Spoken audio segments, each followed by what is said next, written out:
Bueno, ¿ahí ven? Perfecto. Bueno, la idea que tenía hoy yo es de charlar con ustedes, de hablar un poco acerca, por un lado, de fantasía inconsciente, por otro lado, algunas cuestiones que habían quedado para poder entender un poco el tema de la transferencia y la contratransferencia. Eh, Yo les había mencionado con respecto a la transferencia y a la contratransferencia que bueno, son procesos que en el grupo se van a ver de manera múltiple, ¿no? O sea que este concepto, que es un concepto que viene del psicoanálisis, Fillon lo toma, pero lo toma y también lo va transformando, porque su concepción de sujeto es diferente. Entra también en crítica y en conflicto como hemos hablado en primer año, con toda la concepción puramente psicoanalítica, y entra en conflicto planteando también una naturaleza diferente del hombre, ¿no? O sea, para el psicoanálisis, si ustedes recuerdan, el sujeto, el hombre, se iba a constituir básicamente desde una visión más desde lo individual y desde lo intrapsíquico, entendiendo que el contenido de esos procesos iniciales iba a tener que ver con esa impronta dada por algunas imágenes que él llamaba fantasmas originarios y demás, que eran hereditarias, y que había determinados procesos que ya venían con nosotros cuando llegamos al mundo, y que precisamente esos procesos iban a ser los que se estructuran el aparato psíquico, ¿sí? En contacto con la realidad, pero donde el peso mayor era precisamente de aquello que es pre-experiencia, ¿sí?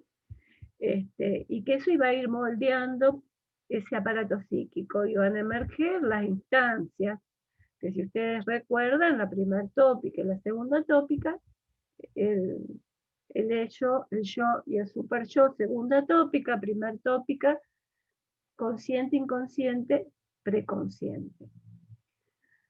Freud fue profundizando esa visión donde plantea precisamente la posibilidad de entender al sujeto, ¿sí? Como un sujeto ya incluso como preformado desde instancias previas a toda experiencia. Esto es lo que marca, como nosotros hemos trabajado, ese pasaje del psicoanálisis a la psicología social. El concepto entonces de transferencia que trabaja Freud en principio, que si ustedes se acuerdan, era por un lado la ve primero como una resistencia y después dice, bueno, es precisamente la manera en que es posible el tratamiento analítico, ya que esa neurosis inicial iba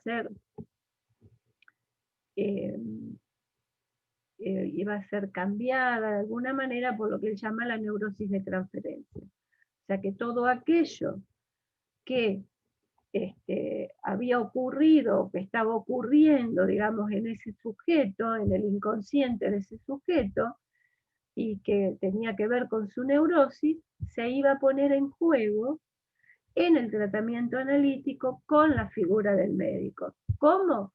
A través precisamente de esos procesos transferenciales. Y lo que tenía que hacer el psicoanalista era la interpretación de eso, o sea, ir desde la asociación libre del paciente y demás, ir estableciendo esos nexos como para poder llegar o para poder abordar de alguna manera esos contenidos inconscientes reprimidos que para Freud tenían que ver con deseos sexuales inconscientes reprimidos. ¿Hasta aquí me siguen? Sí. La que veo la carita dice que sí, entonces. Bueno, Sí, sí. perfecto. En esa misma tónica, él plantea la cuestión de la contratransferencia, ¿no? Que tenía que ver con las reacciones del del médico, del analista, ante la transferencia del paciente. ¿Qué es lo interesante de todo esto? Es lo que retoma Pillon, precisamente, que estos procesos en realidad existen. El contenido va a ser diferente desde lo que plantea Pillon-Rivière, ¿sí? ¿Por qué va a ser diferente? Porque precisamente la concepción del sujeto es distinta, ¿sí? Y en estos conceptos, como el de transferencia, contratransferencia, fantasía inconsciente, es donde muy claramente se ve ese pasaje del psicoanálisis a la psicología social, incluido también el concepto de vínculo y demás, o esto que dijimos más de una vez, cómo se sustituye, ¿no? Pillon, la idea, el concepto de instinto, pulsión, por el concepto de vínculo. Y esto hace a una concepción diferente de el mundo interno, como llama Enrique Pillon-Rivière, la interioridad del sujeto, o sea, la subjetividad. Bien, eso en principio como para entender. ¿Por qué nos metemos tanto con esto? ¿Sí? Porque ustedes dirán, bueno, a lo mejor son conceptos muy teóricos. No, porque en realidad son conceptos que tienen una utilidad en la práctica, en el trabajo vincular y en el trabajo grupal. En el grupo donde hay transferencias recíprocas y transferencias múltiples, ¿sí? Y dentro de esas transferencias recíprocas y múltiples están también, ¿no?, las reacciones de aquel que está coordinando un grupo, o sea, la contratransferencia también cuando estamos trabajando en un grupo, porque no estamos ajenos a esa red. Y precisamente, ¿por qué dice Pillon?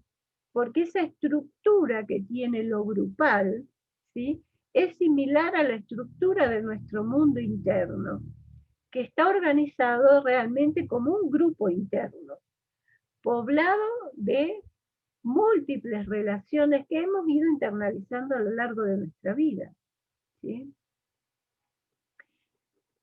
Esa similitud es la que facilita el deslizamiento del mundo interno sobre el mundo externo, ante situaciones que a pesar nuestro evocan, tocan determinadas imágenes guardadas dentro de nuestro mundo interno. Escenas que han sido internalizadas de manera fantasiada, dice Pillon, pasaje fantasiado del afuera al adentro. Pasaje fantasiado y también pasaje que no es un calco exacto de lo que pasa afuera, lo que después va a quedar internalizado. ¿Por qué? ¿Por qué no es exacto? Porque va a estar pintado, va a estar teñido precisamente de todas aquellas cosas, ¿no?, que ocurrían en ese momento, en ese vínculo, ¿sí?, de la intensidad de nuestras necesidades, del momento, del contexto, de cómo fue decodificada esa necesidad, cómo fue gratificada o frustrada. Entonces, esto hace que podemos estar las personas en un mismo lugar y la internalización que hacemos de la situación no es idéntica, ¿sí? Y no es idéntica porque nuestras necesidades no son las mismas, porque la resonancia interna que va a tener precisamente no es la misma, ¿sí? Entonces, pasaje fantasiado, mundo interno, mundo externo, esa similitud es la que va a producir, provocar ese deslizamiento del mundo interno sobre el mundo externo. Ustedes estaban con unas dudas, con unas preguntas alrededor de qué pasaba cuando no existía eh, una internalización o vínculos y demás. Desde la psicología social, desde lo que plantea Pillon, si ustedes recuerdan la concepción del sujeto, no hay sujeto sin un otro, ¿sí? Entonces, siempre en el mundo interno, ese mundo interno va a estar habitado por personas y personajes. Salió también la cuestión de si los niños criados por animales y demás. lo que ocurre es que en esos casos, lo que no aparece es precisamente la posibilidad del lenguaje y la posibilidad simbólica, que es una de las que estructura, ¿no? Nuestro mundo interno, porque nuestro mundo interno también maneja lenguajes, ¿sí? Eh, para Pillon, entonces, no hay sujeto sin un otro. Después hay que ver qué pasa, ¿no? Con cómo fue esa historia de estructuración de su mundo interno. Vuelvan a los apuntes de teoría de enfermedad única. Hay mucho ahí como para poder entender que existan en nuestro mundo interno vínculos, relaciones, paisajes y todo. No quiere decir, ¿sí?, que esa internalización o que todo lo que ocurre sea color de rosa, ¿sí? O sea, no estamos diciendo que todo lo que internalizamos sean cuestiones que nos permiten un aprendizaje creativo. También dentro de nuestro mundo interno hay, precisamente por esta idea de la contradicción, aspectos que son menos trabajados, aspectos que tienen que ver con experiencias que han quedado a mitad de camino, y todo eso es lo que se pone en juego cuando uno ingresa no solamente a un grupo, sino a un lugar que no conoce, ¿sí? Ese juego de lo conocido y lo desconocido es lo que permite precisamente la emergencia de estos fenómenos, que son los fenómenos transferenciales que están teñidos por fantasías inconscientes. Y esos fenómenos transferenciales y las fantasías inconscientes son precisamente algo a lo cual no arribamos de primera, de una mano. Y acá yo quiero vincularlo con dos cuestiones, ¿no? Una cuestión es la necesidad precisamente de trabajarnos en cuanto a la actitud psicológica y a estos procesos, ¿sí? ¿Qué quiero decir con esto de trabajarnos? Poder estar atentas y atentos a lo que ocurre, ¿sí?, en nuestro interior con determinadas temáticas, con determinadas situaciones o escenas que se juegan en los espacios grupales, donde aparecen a veces situaciones dilemáticas. Y cuando aparecen situaciones dilemáticas es porque hay una presencia fuerte precisamente de estos mecanismos que nosotros llamamos mecanismos de defensa o técnicas instrumentales que escinden. Y esto que yo digo que escinden, ¿con qué tiene que ver? Con la presencia precisamente de las ansiedades que son muy fuertes y que hacen que se produzca ese fenómeno. Trabajarnos internamente para ver, bueno, qué es lo que está ocurriendo dentro de nuestro interior. Nosotros internalizamos, por ejemplo, ideologías, ¿sí?, conceptos, internalizamos situaciones y tienen una carga emocional muy fuerte, ¿sí? O sea, no es que internalizamos una ideología despojada de una carga emocional. Todo eso se pone en juego en los procesos transferenciales o contratransferenciales o transferencias múltiples, como nosotros decimos, ocurren en el espacio grupal, ¿sí? ¿Me siguen? ¿Sí? ¿Sigo? Sí. Sí, sí. Entonces, nos estamos formando, y yo me incluyo, porque esto es un proceso de formación que no termina, para ser depositarios operativos. ¿Depositarios operativos de qué? Precisamente de todos estos procesos. Procesos que incluyen todos esos mecanismos que se ponen en juego cuando se moviliza la interioridad de las personas ante el impacto de lo grupal o ante el impacto de determinadas situaciones que ocurren en lo grupal. Hacia el juego de lo que llamamos lo implícito, ¿sí?, lo que subyace. Por eso no es una cosa que uno la pueda adivinar, sino que la va a poder leer. leer en esa estructura que es la estructura grupal, para lo cual ustedes están adquiriendo una serie de herramientas, entre ellas la posibilidad de la escucha, de la observación, de salir de los propios prejuicios, y con esto tiene que ver el trabajar la actitud psicológica. O sea, trabajar los procesos transferenciales, ¿sí? Las transferencias múltiples, las transferencias recíprocas, como dice Pillon, que se dan en un grupo, no nos deja afuera, sino que nos deja revisando también nuestros propios patrones de comportamiento, de mirada, ante determinadas cosas que emergen en los grupos. Y en los grupos, precisamente, aparecen estas cuestiones, a veces de manera dilemática, otras veces se pueden abordar de manera problemática, en la medida en que cada uno va pudiendo ver y verse en esa situación, ¿sí? Por otro lado, estamos transitando una situación muy particular, y yo les decía esto de estas preguntas acerca de si es posible un sujeto sin otro, ¿sí? Si es posible pensar procesos como la transferencia sin un, sin un, sin un recorrido, ¿sí? Yo creo que se ponen realmente, en este momento se ponen en tensión. ¿Y por qué se ponen en tensión? Porque estamos viviendo una situación donde dentro de nuestra historia no tenemos experiencia ni registro de algo similar. Yo les propongo a ustedes, ¿no?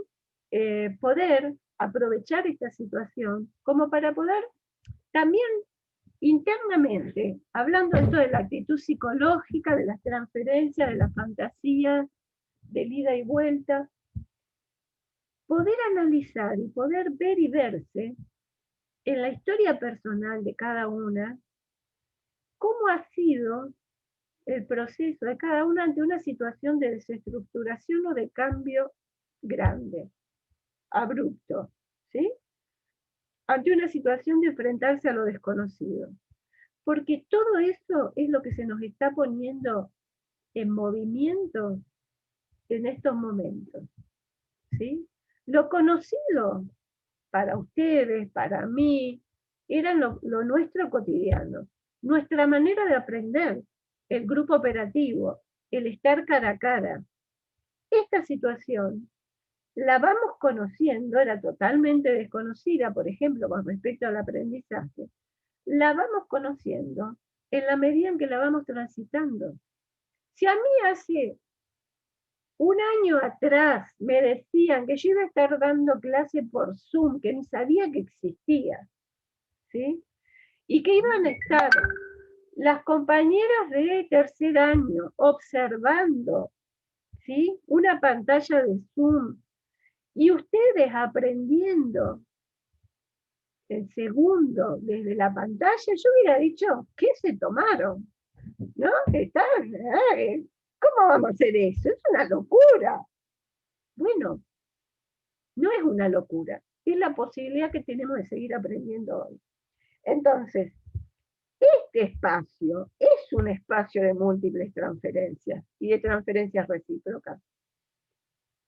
Tenemos la posibilidad de analizarlas. ¿Por qué? Porque nos estamos formando, precisamente, nos estamos formando para poder trabajar con situaciones como estas, de profunda desestructuración. Algunas no tan masivas como esta que estamos pasando, espero que esta se pase y nos deje descansar unos años, ¿no?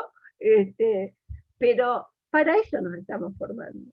O sea, si hay algo que tiene la psicología social es eso, ¿no? O sea, que no es que espera que estén las condiciones perfectas para trabajar, sino que trabaja con las condiciones que hay.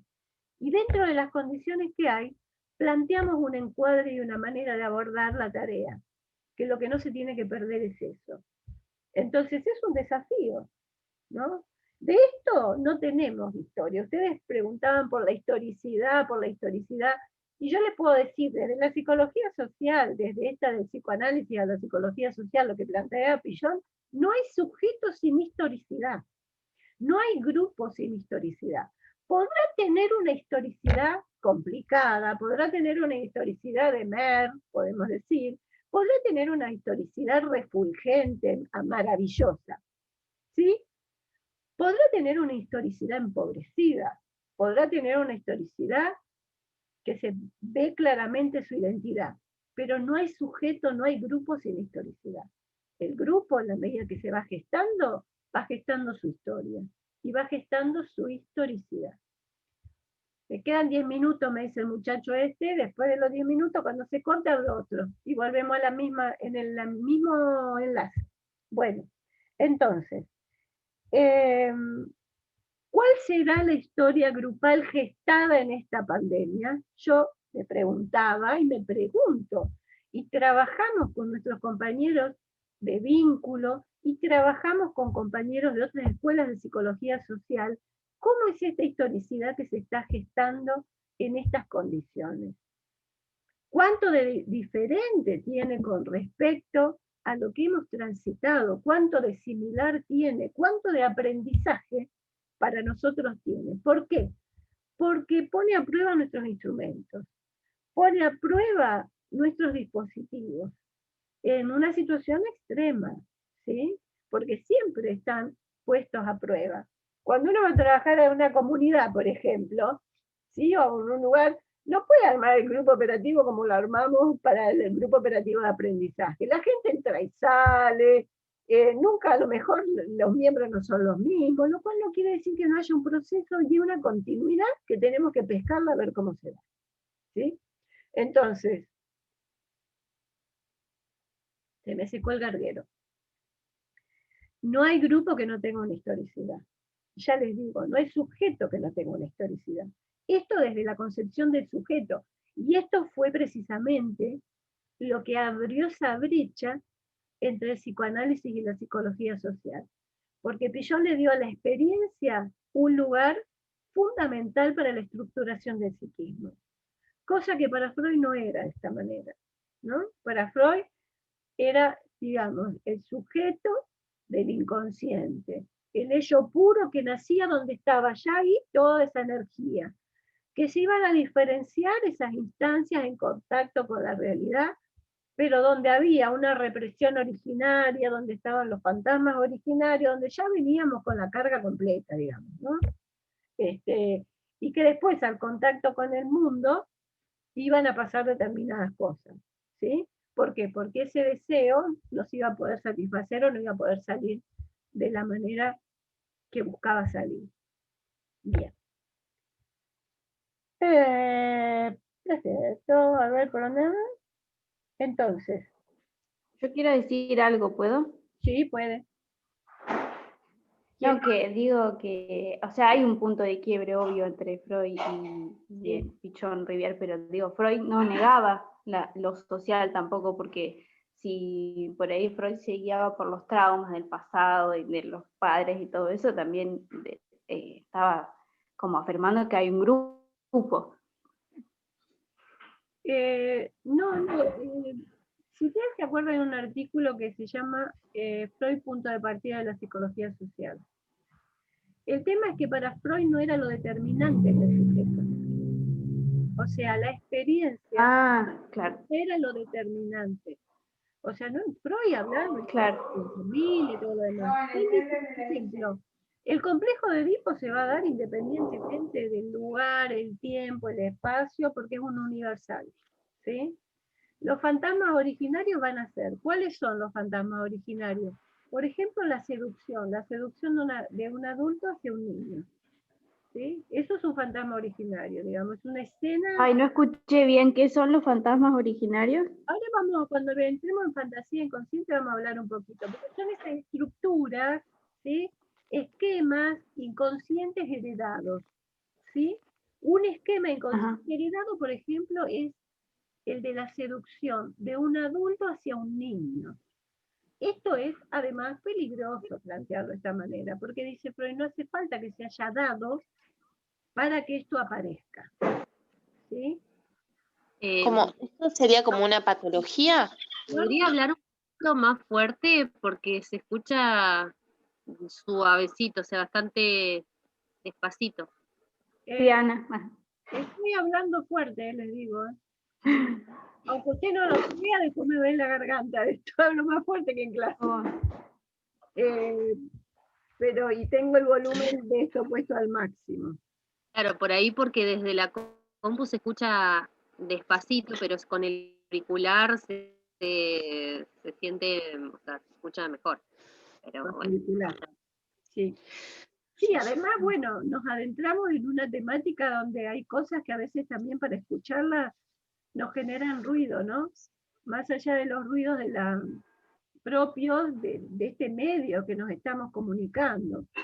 Freud planteaba la existencia precisamente de esos fantasmas originarios que moldeaban, ¿sí? Iban a moldear al sujeto. Entonces, él decía, no hace falta que haya existido, por ejemplo, en el complejo de Edipo, ¿sí? La amenaza de castración por parte del padre hacia el hijo, ¿sí? No hace falta que el padre la haya impuesto. Esto va a parecer igual, porque es un universal, y lo traemos, ¿sí? ¿Me explico? Entonces, eso sería un fantasma originario, el complejo de Edipo. ese tipo de cosas. Entonces, la experiencia tenía un lugar secundario. Para Freud lo principal no pasaba por ahí. Por eso el conflicto, ¿sí? Es un conflicto intrapsíquico entre estas instancias, ¿sí? Donde poco tiene que ver lo de afuera. Él parte de la teoría del trauma, pero de esa teoría del trauma se va alejando, ¿sí? Hasta en sus últimas, digamos, escritos, cada vez está más lejos. Y lo más claro que escribió, para mi gusto, o lo que más esclarecía, era precisamente la teoría del trauma. Pero él después no le da importancia a esto, porque él dice, la represión, hay una represión que es secundaria. ¿Por qué? Porque hay una represión primaria. La represión primaria es la que ha reprimido estas fantasías, todos estos contenidos, ¿sí? Que heredamos de la especie. Eso es lo que en el inconsciente busca salir, ¿sí? Y que no puede terminar de salir precisamente porque las exigencias de la afuera no se lo permiten. Bien. Por eso es otra manera de concebir al sujeto, otra manera de concebir donde se juega lo principal en la salud y en la enfermedad, y eso es lo que Pillon pone. Para Pillon, por eso vuelvan a leer ese articulito de Pillon que es muy interesante, Freud, punto de partida de la psicología social. Retomen también lo que tiene que ver con teoría de la enfermedad única, concepción del sujeto, porque les va a ayudar a poder acomodar y acomodarnos en este momento, ¿no? O sea, cuando uno vuelve ya en otro momento sobre los conceptos, le encuentro otra vueltita distinta. En cualquier momento se me termina la pila acá.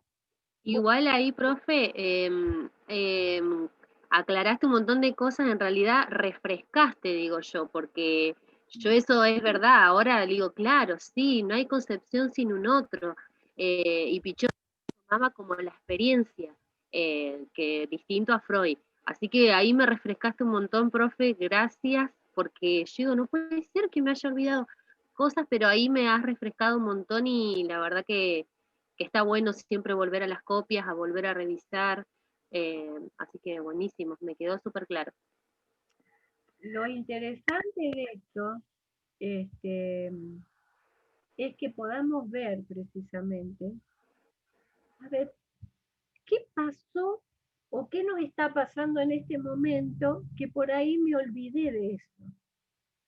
Y piensen en las circunstancias en las que estamos con el distanciamiento social, ¿sí? Por eso digo, ¿cuál es el impacto en nuestra subjetividad, forjada en vínculos, en cara a cara, en proximidad, ¿sí? Que empezamos hasta a pensar estas cosas, ¿no? ¿Cómo es el impacto dentro de nuestro mundo interno de toda esta nueva forma de poder seguir aprendiendo mediatizado a través de la tecnología y donde hay un impacto en nosotros, hay un ida y vuelta, pero no es lo que estábamos acostumbrados y acostumbradas. Entonces, no es casual que aparezcan estas cosas. Esta es la lectura que tenemos que también permitirnos hacer, como ir un poquito más allá. Volver a los textos nos ayuda un montón.